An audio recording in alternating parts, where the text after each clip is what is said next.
Bom, e todos esses dados, quando a gente fala de um contexto empresarial, de um contexto eh, eh, profissional, eles precisam ser acessados e armazenados de uma maneira estruturada, né? E isso é o trabalho, o papel de um banco de dados.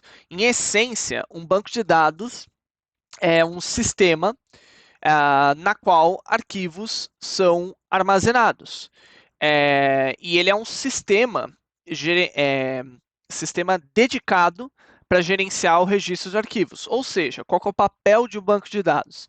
Construir uma estrutura que permita nomear os vários tipos de dados, os vários dados disponíveis, as várias entidades que eu tenho armazenadas dentro do meu sistema e construir uma estrutura que permite consultar, né, que é a terminologia utilizada, esses dados, consultar, processar, trabalhar esses dados. Então, o banco de dados em si, ele é o sistema de armazenamento, e geralmente esse sistema de armazenamento vem acoplado com algum tipo de ferramenta que permita acessar esses dados. E os bancos de dados, eles são, grosso modo, categorizados em dois grupos: os bancos de dados relacionais e os bancos de dados não relacionais. O que são os bancos de dados relacionais? São os bancos de dados que são os mais populares para quando a gente quer consultar e organizar dados estruturados, na qual os dados são armazenados no formato de tabela, né? Que representam, por exemplo, entidades. Aqui no caso, a gente tem um exemplo de um conjunto de entidades onde a gente tem o cliente, o produto, um pedido e o item do pedido, né? Nessas diferentes tabelas aqui. E aí, o que tem de especial, né, em termos de como os bancos de dados relacionais se comportam? Num banco de dados relacional, cada tabela, que, como eu falei, cada estrutura representa uma entidade, ela recebe uma chave primária. E a chave primária nada mais é do que um campo de ID, um código, que representa uma entidade dentro daquela tabela. Então, a chave primária tem esse nome também porque ela é única de cada linha da tabela. Se a gente pensar, por exemplo, na base de dados dos dados escolares que a gente trabalhou, a chave primária, na verdade, seria uma combinação de campos, que é o ID de escola e o ano da tabela de escolas, por exemplo, né? Um, mas enfim, então essas chaves conseguem de maneira direta identificar completamente uma entidade dentro de uma tabela. E aí, por que, que os bancos de dados são vistos como relacionais? Porque justamente essas chaves passam a ser compartilhadas entre diferentes tabelas para representar uma entidade dentro de outra tabela. Então, por exemplo, aqui eu tenho minha tabela de clientes. Os meus clientes podem fazer pedidos, que aparece aqui nessa tabela de pedidos ou de ordens. Né? Cada pedido de um cliente, e aqui cada ordem também tem um ID próprio, então tem a ordem 1000 e a ordem 1001, ela vai estar associada com o cliente que fez aquela ordem. Então, por exemplo, a ordem 1000 foi feita pelo cliente 1, que foi o Joe, que fez esse pedido. A ordem 1001 foi feita pelo cliente 2, que foi o Samir, que fez esse pedido. Então, ao ter esse ID, eu consigo combinar essas duas tabelas e puxar características do meu cliente. Mas mais do que isso, a ordem, por exemplo, ela se combina com os itens pedidos. Então aqui eu tenho a ordem 1000, teve dois itens que eu pedi, foi o item 1 e o item 2, que eu pedi dos produtos, 123 e 201. E aqui isso se relaciona com a minha tabela de produtos, né, na qual eu tenho que na ordem 1000 foi pedido o produto 123, que é um martelo.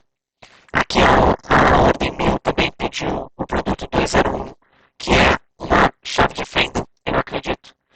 Então, dessa forma, cada uma das minhas tabelas representa algum tipo de estrutura diferente, mas elas se relacionam entre si a partir dessas chaves primárias.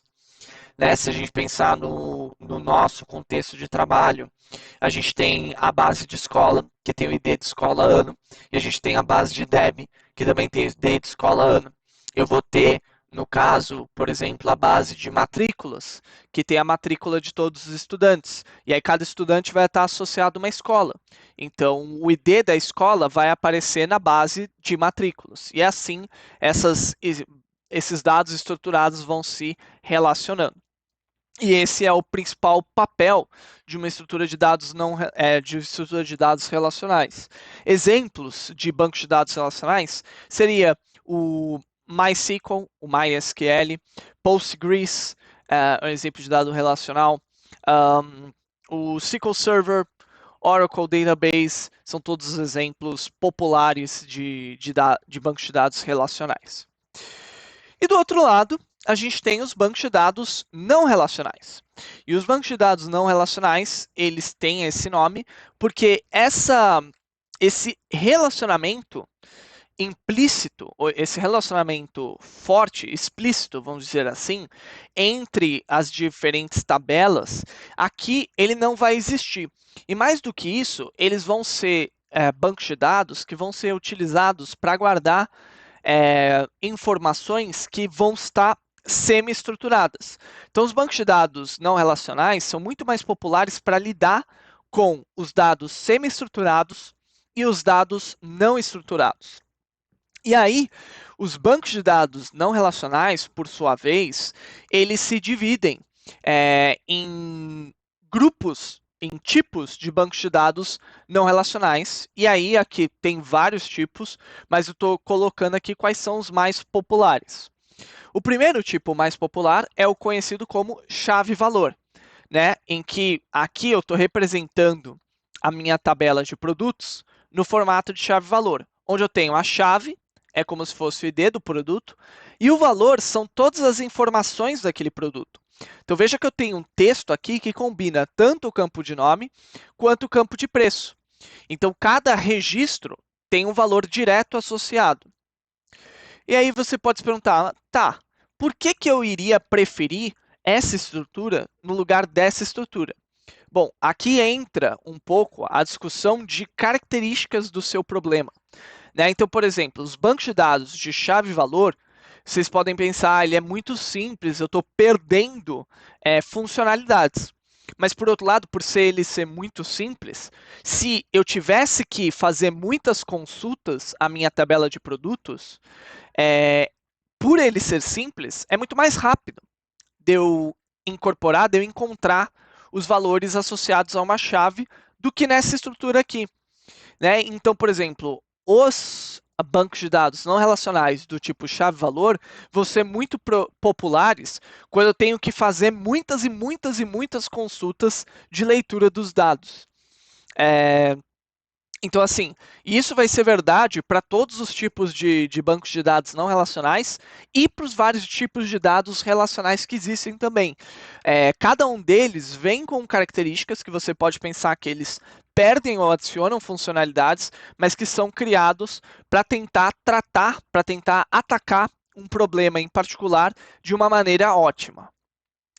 Bom, depois dos bancos de dados não relacionais de chave-valor, a gente tem os bancos de dados não relacionais de documentos, que são um banco de dados chave-valor, na qual, ao invés da gente ter o valor assim armazenado como uma estrutura, como um valor que poderia ser um inteiro, poderia ser uma string, como é o caso aqui, poderia ser, sei lá, alguma outra tipo de estrutura básica de dados, um número real, por exemplo. Os bancos de dados de documento vão associar as chaves, ao invés disso, com um documento, que geralmente são arquivos JSON. Né? Então, por exemplo, os meus clientes aqui, que eu tenho características de e-mail e endereço, eles ainda vão ter os IDs refletidos na chave, mas as características dele, ao invés de estarem armazenadas como um tipo de dado simples, que é uma string, eles vão estar armazenados como um dicionário, que seria melhor representado por um arquivo JSON. E aí, dessa forma, eu consigo ter refletir as características de uma maneira um pouco melhor estruturada.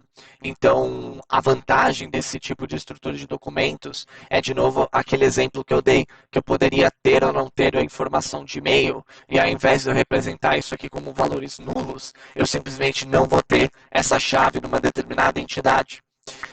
Então, aqui é outro tipo de exemplo de estrutura que é otimizado para análise e consulta. Né? E também pode ser otimizado para armazenamento, dado que eu não preciso manter determinados campos também. Né? Depois, eu tenho o banco de dados de famílias de colunas. Né? E o objetivo do banco de dados de família de colunas é armazenar dados de tal forma que ele tenha essa cara estruturada, mas as colunas vão ser divididas em grupos.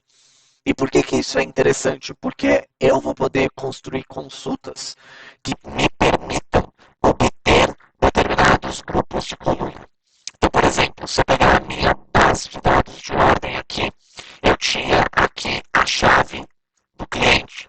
Se eu quisesse extrair as características do cliente, as características do produto que foi comprado, eu teria que associar, cruzar, por exemplo, essa base com essa, fazer uma operação de merge. Se eu quisesse encontrar os produtos, eu teria que cruzar essa base com essa, fazer outra operação de merge. E aí eu teria que construir uma tabela grande que permitisse construir essas informações. No formato de família de colunas, já é outra história. Porque para cada chave da minha ordem, eu vou ter o grupo de colunas que corresponde aos grupos de coluna das características do cliente daquela ordem. Eu vou ter um outro grupo de colunas que permitem identificar as características do produto daquela ordem. Então, tudo fica de uma maneira que eu consigo consultar os dados já cruzado de uma maneira mais eficiente, sem que ter de construir várias e várias operações de cruzar tabelas. Né?